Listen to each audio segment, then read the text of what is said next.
right now what we do know is that this was a field burn that got a little bit out of control. These winds have not let up at all, Adam. Right now it is taking so much for my camera to try to stay, of course, grounded. The traffic's pretty light here on I-55 going north and southbound. You can see that truck drivers are taking it a little bit slow this morning.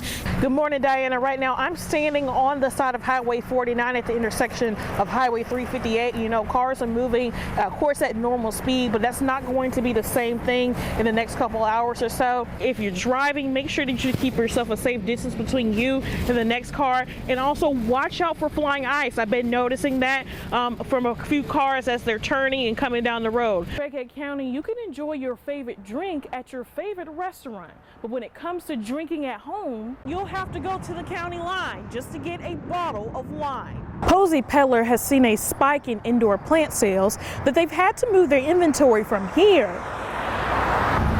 to here in order to keep up with high demand.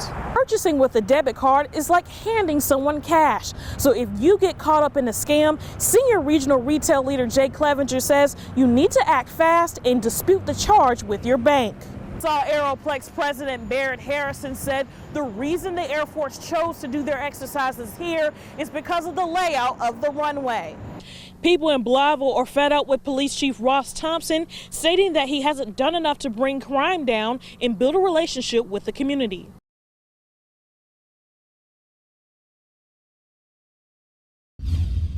A breaking news update, a person has been shot on East Highland Drive near Walmart. The Harrisburg schools are facing a staff shortages all because of COVID-19, and that has the employees spread thin and scrambling to find help. Arkansas State Police need your help finding a missing cross-county man. A civil alert is in effect for Howard Earl Holmes of Wynn, who was last seen on November 2nd on Martin Luther King Street. A happy Thanksgiving to you all. Rainy day for us as we enjoyed some turkey and dressing, and now we're looking at a cold day ahead of us on Friday. Meteorologist Aaron Castleberry joins us live with a look at what tomorrow brings.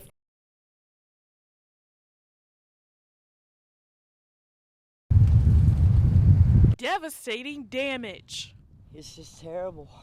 A tornado ripped through Truman Friday night, injuring multiple people. Resident Tyler Guthrie said he heard everything that was going on outside.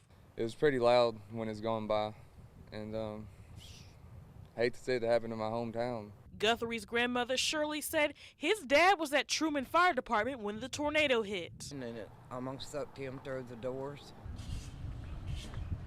Just a couple of houses down, neighbor Pamela Smallwood said the tornado woke her from her sleep. And I heard glass break, and I thought it was my house, and I got up, and I guess it was my cars.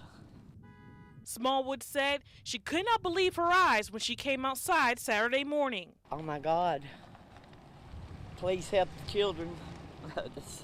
That's what, and Christmas is coming up. Guthrie said while the damage is horrific, sometimes it takes a tragic event to bring people together. I mean, it'll bring the families together and everything, bring the whole town together. Smallwood says she plans to hug her family members tighter from now on. Everybody's okay in my family, but other families aren't so fortunate. Reporting in Truman, Monae Stevens, Region 8 News. And the pillow was still on the bathtub when we got here. We all know that police come to protect and serve, but do we know what it takes to do that? A lot of the paperwork, a lot of the hours that they put in, the dedication of these people. Steve Gillis was a part of Session 12 of the Jonesboro Citizens Police Academy. His understanding, like mine, of what the police do on a regular basis only scratched the surface. Kind of shines a new light on what the police department does, how much more there is involvement than just driving around the street and picking up people or stopping people or whatever. There's just a whole lot that goes into it. He added, it's no 9 to 5. A lot of times they don't go home when they're supposed to go home. They put in a lot of overtime. I joined him and 20 other people in the efforts to bridge the gap in the Jonesboro community. As a black woman, seeing constant coverage of police brutality in the country and having to have constant conversations with my parents on how to deal with police, made me apprehensive when I saw those blue lights. Apprehensive to even hold a gun in my hands and pull the trigger.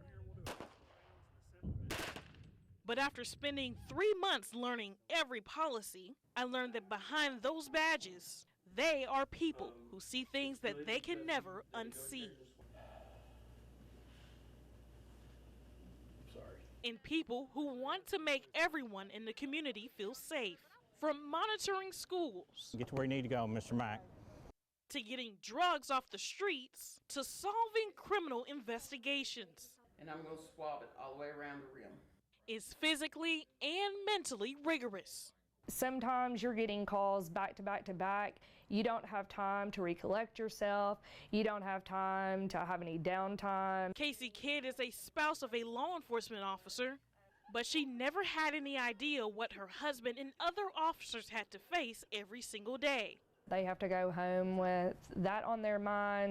Kidd believes police officers need to be paid what they're really worth, with the stressful situations they're forced to be under. Please get down on the ground. Everyone should see what it's like to have to make a decision in a split second, and you know you're making that decision to protect the community, to protect yourself. All while dealing with different kinds of people on the worst days of their lives. Jonesboro Police Chief Rick Elliott and Assistant Chief Lynn Waterworth have been working to change the tone of how the community views police, starting with their policies. Their policies are very to the T on how officers should act. Narrowing it down to engaging with the community every week on KLEK. He tries to put himself out there to see that he's willing to make a difference. I know that's a huge reason that he started the Citizens Police Academy. And allowing people to see firsthand how police operate. I'm at the NEA Equine Center. So police officers can get to know their community and their community can get to know them. There's probably a lot that other cities could learn from Jonesboro. I see a lot of caring about the community and about, taking care of the people in Jonesboro.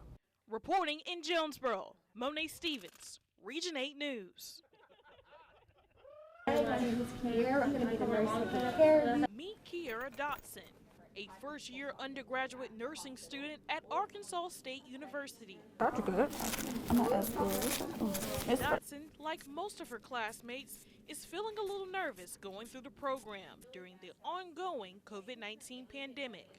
It's been a challenge, most definitely. I feel like that's kind of what makes it so special is that I'm going through it during, a very, very tough time in life. And so I'm taking it day by day. I have great classmates, great teachers. Dotson said she is aware of the nursing shortage, adding it motivates her to become a better nurse. We need more nurses everywhere. There's always a hospital shortage. There's always people who need people to take care of them. In 2021, the Arkansas State Board of Nursing issued over 1,900 registered nursing licenses and 847 licensed practical nurse licenses. The board has been trying to get more nurses into the workforce to address the issue. We've spent a lot of time looking at what in our rules we can waive during the declared state of emergency that allows nurses to enter into practice quicker. Sue Tedford is the director of the Arkansas State Board of Nursing. She said there is no quick fix to address the shortage. You can shorten their curriculum. I mean, these individuals are making life and death decisions, and you don't want people that don't know what they're doing deciding life and death on you or your loved one. But the board has made some changes to how students get clinical experience. One thing that we couldn't do it in Arkansas beforehand, and we have a rule that says students cannot receive pay for their clinical experiences. And during the state of emergency, we waived that rule. And so we encouraged hospitals and schools to partner for this partnership. However, Tedford adds there are a limited number of clinical slots for students at facilities. Since, the pandemic's been going on a while, they do let students back in, but it's on a much more limited basis.